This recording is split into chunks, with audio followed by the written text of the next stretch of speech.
Monsieur Fayaz, ça fait Channel News un grand plaisir aujourd'hui pour rencontrer avec vous. Nous présentons comme le chargé de cours à l'université de University Sultan Zainul Abedin, une université malaisienne qui est implantée à Maurice. Donc, nous sommes capables de comprendre le billet arabique qui vient d'être à Maurice depuis 2018, que tu es dans un first intake et un étudiant déjà peut suivre sa cours là. Et où, en tant que chargé de cours, tu expliques-nous un petit peu l'université, comment ça peut passer ici à Maurice. Surtout Tarek et Channel News. Et je vous remercie beaucoup pour sa interview qu'ils ont pu faire, surtout pour promouvoir la langue arabe à travers sa cours qui nous lançait, qui est intitulé BA Honors en Arabic Studies.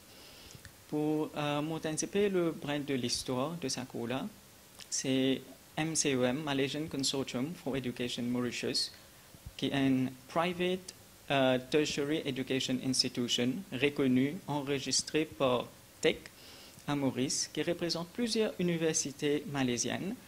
Quand nous faisons analyser, nous trouvons un vacuum, un gap, surtout dans tertiaire de la langue arabe. Ça veut dire la langue arabe au niveau tertiaire. Et finalement, nous faisons gagner ça l'idée pour nous essayer d'entreprendre une démarche officielle, vu qu'il y a beaucoup de similarités entre culture malaisienne et culture mauricienne, surtout concernant la langue arabe en tant qu'une langue étrangère qui est enseignée to non-native speakers dans les deux pays. Bon, nous pensons pour nous entreprendre une démarche pour nous amener à intégrer. Monsieur Pritesh Bessunot, le directeur, le rentre en contact avec le ministère of Higher Education en Malaisie. Et effectivement, c'est en début 2018 que ma démarche a commencé. Et c'est environ vers les août-septembre 2018 qui tout est concrétisé. C'est une délégation de une des plus grandes universités de Malaisie, UNISA, University Sultan Zainul Abidin, qui aussi représente la plus grande faculté arabe en termes de qualité. Et la collaboration est concrétisée. Et nous prenons nos premiers intake, nous enrôlons des élèves en février 2019. Et là maintenant, cette année-ci, 2020, nous avons un premier batch qui termine 3 semestres et là, c'est dans semestre 4. Et fort heureusement, nous avons gagné une bonne réponse. Il y a 18 élèves qui finissent enrôler. Et là, pour l'instant, nous avons avec 16 élèves.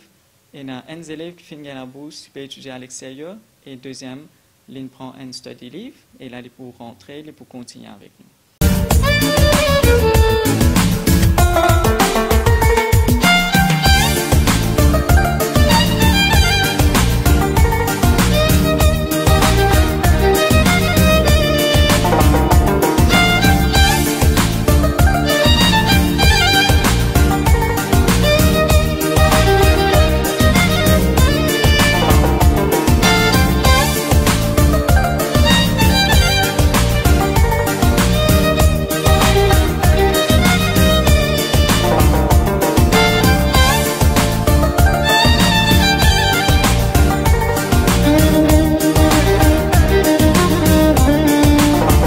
Hashim Kodabakas, donc doctorat en psychiatrie clinique et psychologique et part-time lecturer ici à l'université, où enseigne dans le cours de BA Arabic Honors, où enseigne un module non arabique.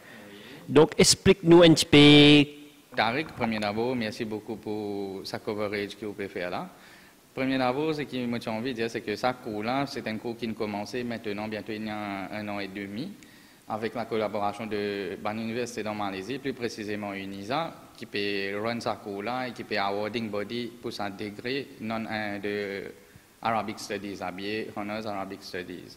Donc, ce qui m'a tenu à faire ressortir, c'est que moi, mon lecture ici, en ce qui concerne mon charge, un module non arabique, ok?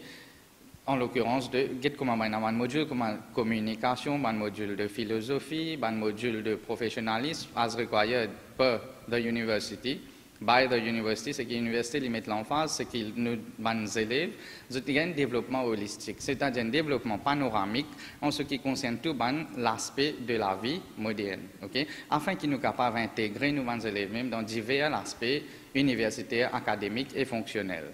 Donc, dans ce degré arabe-là, je peux apprendre 10 langages arabes en tant que tel, je peux apprendre aussi un module philosophie, Je peux apprendre un module de communication parce que ce n'est pas pour être juste formé dans le langage arabe, mais aussi dans communication channels as well. Je peux apprendre aussi une affaire qui est très importante, c'est côté critical thinking.